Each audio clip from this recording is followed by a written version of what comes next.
A ver, bueno, temas excluyentes, siempre hubo algún tema excluyente. En este caso, la pandemia, el coronavirus, la cuarentena está de alguna manera en el centro de todas las conversaciones. Pero de ahí derivan algunas cuestiones. En principio, rápidamente se nos ocurre pensar en aquellas personas que o no tienen casa, o no tienen comida, o no tienen lugar donde estar, o no tienen donde guarecerse, digamos la cosa más primaria, y estamos pensando en ello y a veces también descansamos en el Estado para que el Estado se haga cargo de esto, ¿no? Tengo una amiga que el otro día dijo, basta de Estado, ¿no?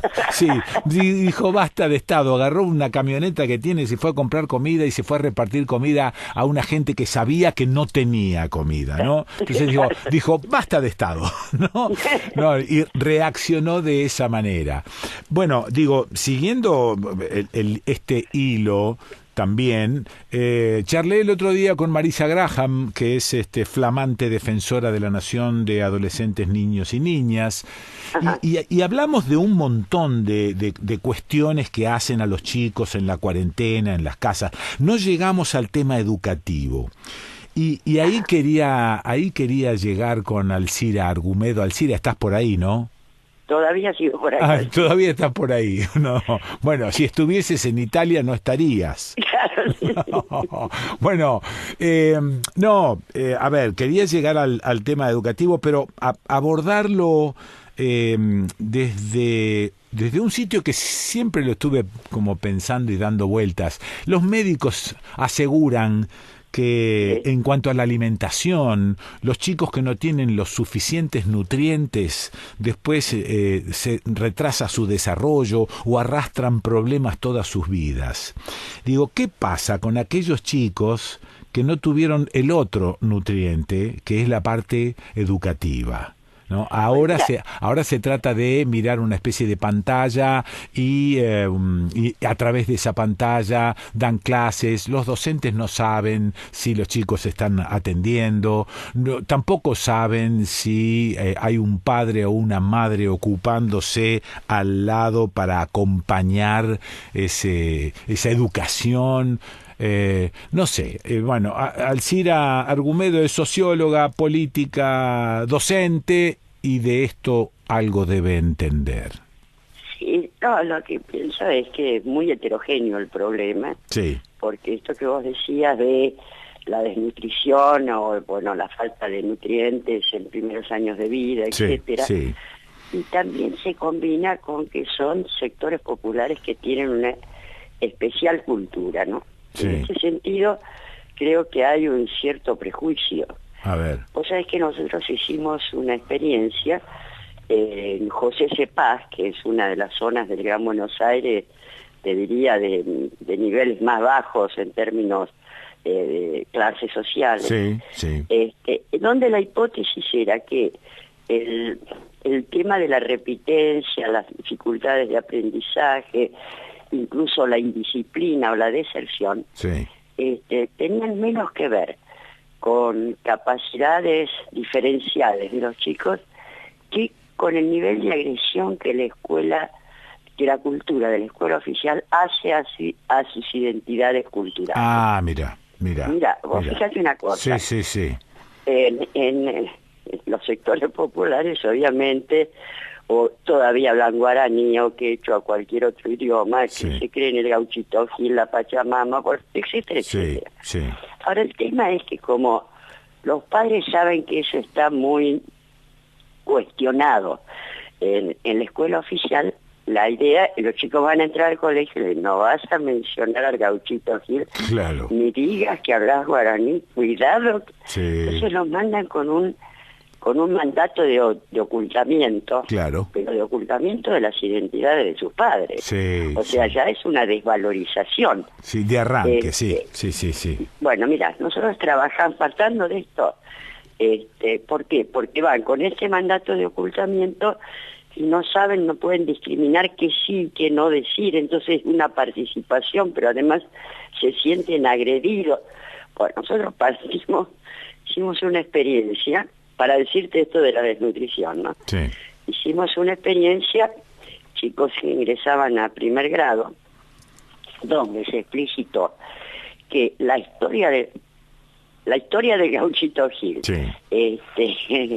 o de la Pachamama, o la cura de ojo, Sí. o saber hablar guaraní, tenía el mismo valor educativo que, no sé, la tabla de multiplicar, etcétera. Sí, ok.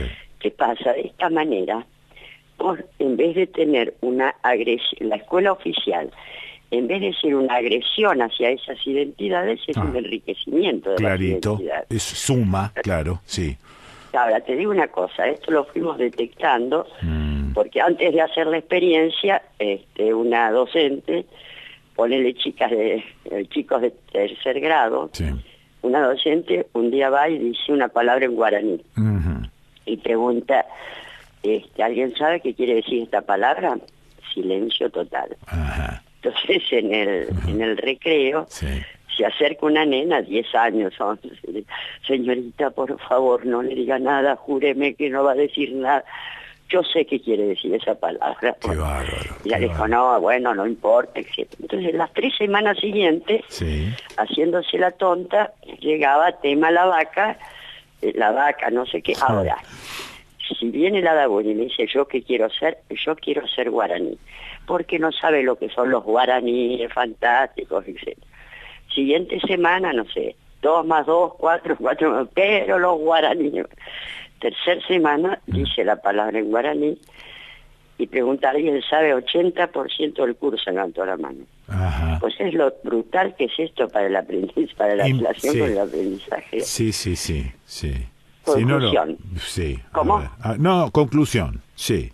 Conclusión, trabajando sobre esta pedagogía que es la pedagogía de la dignidad y la dignificación, que además dignificás a la familia, porque a lo mejor la familia en la tabla de multiplicar no lo puede ayudar.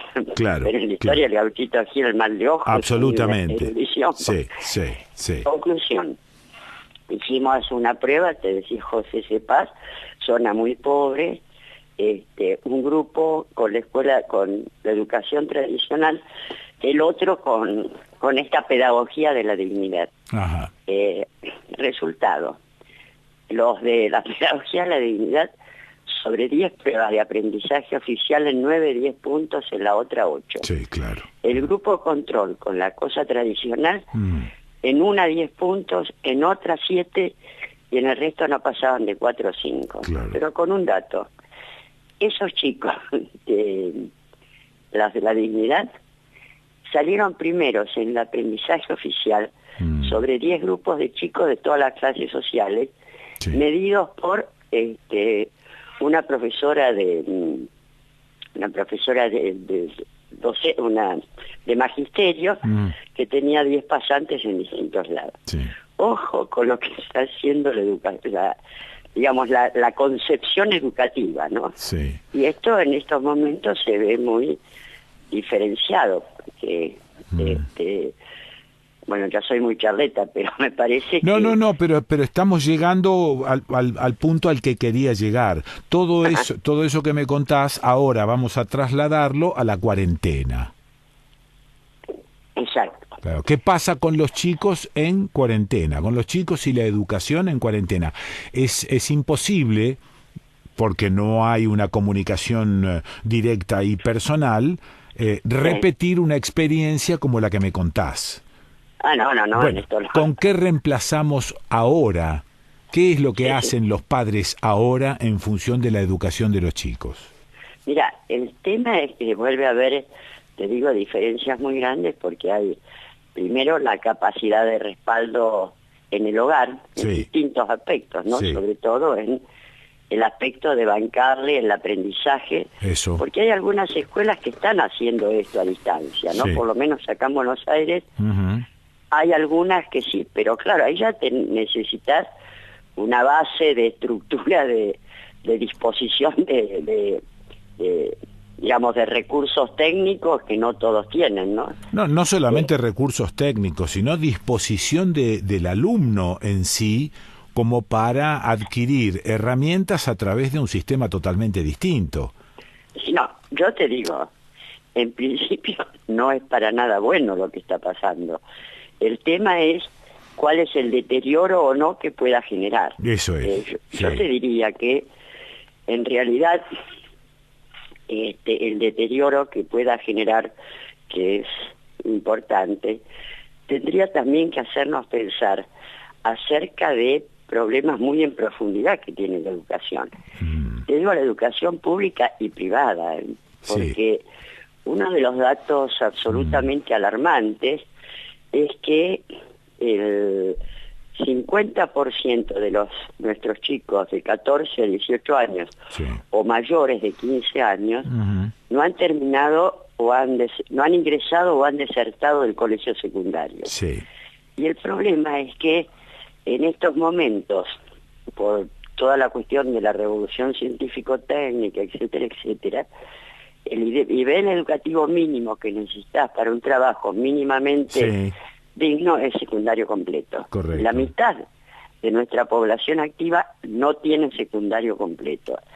Y a su vez, en estas pruebas PISA, el 50% de los chicos que están en los colegios públicos y privados tienen dificultades de comprensión de textos y de soluciones matemáticas relativamente simples. Eso es. O sea que antes de la cuarentena ya teníamos una crisis educativa muy grave. Sí, yo hace tiempo que venía blandiendo un argumento cuando decía, bueno, yo tengo una hija que ahora está por cumplir 20 años, la menor del mujererío que tengo. Y ella terminó hace 2 años su colegio secundario. Me llamaba la atención que ella estaba estudiando en su último año de escuela secundaria casi las mismas cosas que yo estudié hace 50 años. Entonces me preguntaba, ¿qué? ¿No pasó nada? Hasta algunos autores de algunos libros usados eran más o menos lo mismo. Digo, no pasó nada en materia educativa durante 50 años, que siguen estudiando las mismas cosas. Digo, o sea, no es solamente el problema que se puede analizar desde el punto de vista de la comprensión de texto, es que están aprendiendo lo mismo. No, es que yo creo que verdaderamente a mi modo de ver, hay una profunda crisis educativa, porque es como que no se ha repensado de qué se trata. Eso. Sobre todo porque los últimos 40 años, que fueron los años donde se acelera la revolución científico-tecnológica. Vos pensás que las computadoras cuando entran, fines de los 80, principios de los 90, y en ese momento se da paralelamente por las políticas predominantes un deterioro del sistema educativo público primario y secundario, pero brutal. Brutal. Es el deterioro de el secundario con la Ley Federal de Educación, los primarios, etcétera. Entonces, mientras se daba un deterioro del sistema de educación público que era excelente y había dado 3 premios Nobel en ciencia, 2 premios Nobel de la paz, de niños desde jardín de infantes hasta la universidad pública gratuita. El tema es que en vez de un debate sobre las nuevas pedagogías, fue tal la agresión que el gran debate era la situación laboral de los docentes, ¿no? Entonces ha sido brutal el deterioro de la educación en la Argentina, reitero, en los últimos 30 años. Sí, pero es sobre llovido mojado, porque veníamos con ese deterioro y ahora nos encontramos con esto que es impensado. Claro, yo te diría, este hecho de,